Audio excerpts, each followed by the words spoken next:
마음에는 뭔가를 원하는 에너지가 있습니다. 살아있는 한 마음은 반드시 움직이고 반응하려 합니다. 그리고 사람은 여유가 생기면 다음에 뭘 할지 생각하기 시작합니다. 이때 뭔가를 원하는 마음의 에너지가 작용하는 것입니다. 마음의 에너지가 특정 대상에게 향하는 상태를 욕구라고 합니다. 그중 특히 인종욕은 대부분의 사람들이 가장 갈망하는 욕구입니다. 원한다고 간단히 충족시킬 수도 없는 욕구입니다. 인간은 자신의 가치를 누군가에게 인정받고 싶어서 견디지 못하는 동물입니다. 기대하고 화를 내고 생각에 잠기는 등 평소에 나타나는 다양한 반응의 근저에는 여러가지 욕구가 작용하고 있습니다. 마음이 정리되지 않으면 지금 어떤 욕구에 반응하는 상태인지 깊이 생각해 봐야 합니다. 욕구는 언제나 자연스럽게 존재한다는 사실을 부정하지 말고 이해하는 것을 원칙으로 삼아야 합니다. 자기가 무엇을 원하는지 정확하게 알면 욕구에 휘둘리지 않습니다. 더 나아가 욕구를 충족시킬 방법을 생각하게 됩니다. 있는 그대로의 욕구를 이해하면 쓸데없는 사고를 없앨 수 있습니다. 남에게 인정받고 싶은 인정욕에 반응했다고 가정하면 더 높이 평가받는 유능한 나 자신이나 남들이 더 많이 좋아해주는 매력적인 나 자신과 같은 이미지를 만들어냅니다. 이 망상을 쫓는 심리 상태가 탐욕입니다. 탐욕은 지금은 가지고 있지 않은 뭔가를 원하는 마음이어서 대개 불만을 동반합니다. 인정욕이 너무 강해서 나는 더 좋게 평가받아야 마땅하다고 생각하면 현실에 대한 불평불만이나 초조함, 질투, 열등감 같은 감정을 낳기도 합니다. 그런 감정은 모두 탐욕 때문에 생기는 분노입니다. 탐욕, 분노, 망상은 흐름을 타고 순식간에 발생해버리는 독입니다. 짜증이 나거나 답답한 마음에는 세 가지 독 중 한 가지 이상이 분명히 존재합니다. 분노에는 그 뿌리에 인정욕이 있습니다. 남들이 나를 더 소중하게 대했으면 좋겠다는 욕구가 있기에 다른 사람의 무례한 처사를 용서하지 못합니다. 인정욕을 충족시키지 못한 데서 오는 분노가 집요하게 계속되는 것입니다. 대개 그런 분노는 상대방이 머리를 숙이면 가라앉는데 그런 상황은 좀처럼 오지 않고 그 기대가 이루어지지 않으면 계속 분노하게 됩니다. 자존심이 강한 사람일수록 화를 쉽게 내고 끊임없이 분노하는 법입니다. 되돌아보면 우리의 마음은 태어난 순간부터 한 번도 쉬지 않고 무언가에 계속 반응해 왔습니다.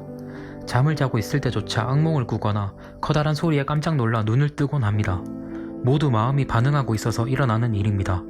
다시 말하면 반응은 마음이 하는 일입니다. 반응이 멈추는 때는 마음이 죽는 순간, 곧 생명 자체가 멎는 순간입니다. 앞으로 어떻게 살아갈까에 대한 질문은 앞으로의 현실에 어떻게 반응해 나갈 것인가에 대한 질문과도 같습니다. 마음은 반응만 할 수 있다면 대상이 무엇이든 상관하지 않습니다. 마음이 하는 일은 반응하는 것 자체입니다. 마음은 반응의 내용이 어떻든 전혀 신경 쓰지 않습니다. 욕망을 쫓아가거나 분노에 몸을 맡기고 남과 충돌하거나 어두운 망상을 부풀리는 것 모두 마음에게는 두 팔 벌려 환영할 일입니다. 마음은 나와 평생 함께하는 것입니다. 마음은 무엇이든 간에 반응하게 되어 있습니다. 지금 어떤 반응을 하느냐에 따라 인생의 방향이 정해집니다. 그렇다면 앞일을 미리 이것저것 고민하기보다 현재 마음의 반응을 관찰하고 제어하는 것이 더욱 중요합니다. 마음을 반응으로서 파악하는 것이 마음의 문제를 푸는 열쇠가 될 수도 있습니다.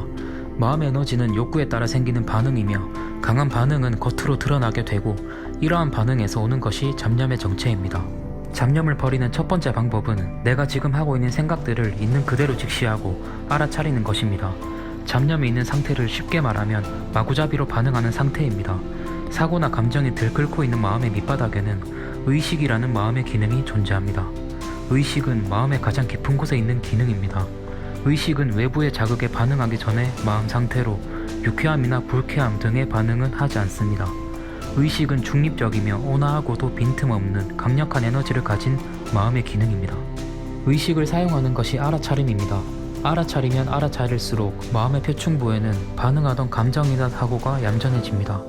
자극하는 대로 반응하던 마음이 알아차림이라는 의식에 의해 억눌려서 조용해지는 것입니다. 쓸데없는 감정은 필요 없으니 버리기로 결심하고 의식합니다. 분노한다. 너무 많은 것을 원한다. 이건 탐욕이다. 라고 소리내어 말함으로써 강하게 마음에 새겨야 합니다. 마음에 새기는 힘이 강해지면 잡념은 어느 순간 사라집니다. 불쾌감이 느껴짐을 알아차리면 그 이상의 분노를 만들기 전에 싹 없애버리게 됩니다. 자신의 내면에서 마음이 요동치고 있으면 감정은 곧 사라진다. 그냥 내려놓기만 하면 된다. 라고 생각해 보시기 바랍니다. 감정이라는 것은 내버려 두기만 해도 사라지는 무상한 것입니다. 잡념을 버리는 두 번째 방법은 전환입니다. 반응은 자극을 받으면 생기는 것입니다. 어떤 말을 듣고 화가 나면 목소리에 반응해서 분노가 생깁니다. 아무리 시간이 지나도 분노가 가라앉지 않는다면 처음에 불쾌했던 기억에 반응한 새로운 분노가 생기는 것입니다. 사실 새로운 분노는 머릿속에 기억에 반응해서 생겨나므로 상대방과는 상관없습니다. 반응은 자극과 함께 생겨나는 것이라고 했습니다. 그렇다면 자극을 바꾸면 반응도 달라진다는 뜻이 됩니다. 만일 상대방에게 분노를 느꼈다면 더 이상 반응하지 않도록 상대방과 잠시 거리를 둡니다. 그 다음 다른 행동을 함으로써 자극을 바꾸고 다른 반응을 유도해야 합니다. 마음은 유쾌함과 불쾌함이라는 반응을 동시에 가질 수 없는 단순한 구조로 이루어져 있습니다. 유쾌함을 느끼면 그만큼 불쾌함은 잦아들게 되어 있습니다. 끓어오른 분노를 달래는 수단으로서 유쾌한 반응을 활용하는 것입니다. 불쾌함을 유쾌함으로 대체하는 것이 전환의 비법입니다. 스트레스 해소용 상품이나 스트레스를 푸는 행동 같은 것들은 근본적인 해결책이 되지 못합니다.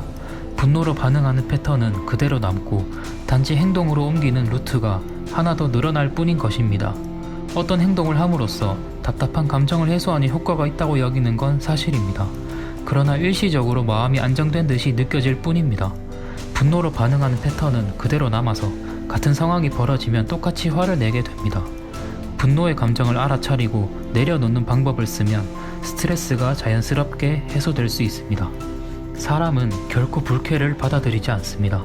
불쾌를 확실하게 느끼면 반드시 피하려는 반응이 작동합니다.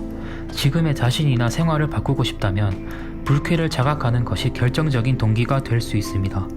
현재의 상태가 싫다는 마음을 분명하게 의식해야 합니다. 이렇게 살아서는 아무 의미가 없다. 이대로는 나중에 반드시 후회한다. 이와 같이 알아차리고 분명하게 이해하는 순간 인생의 전환점이 찾아오게 됩니다. 요즘에는 세상의 방식에 들어맞지 않는 자신을 부정하며 어두운 분노를 떠안고 사는 사람이 많습니다. 하지만 자신에게 맞는 진실을 따라 사는 삶이 무엇보다도 중요하지 않을까 생각합니다.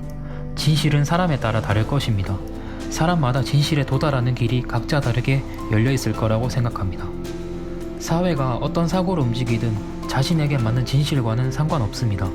스스로의 가치를 부정하지 않고 마음의 축을 확실하게 정하여 자신에게 맞는 진실을 가슴에 품어 자기 자신만의 기준으로 이루어진 삶을 통해 행복한 일상을 살아가셨으면 좋겠습니다.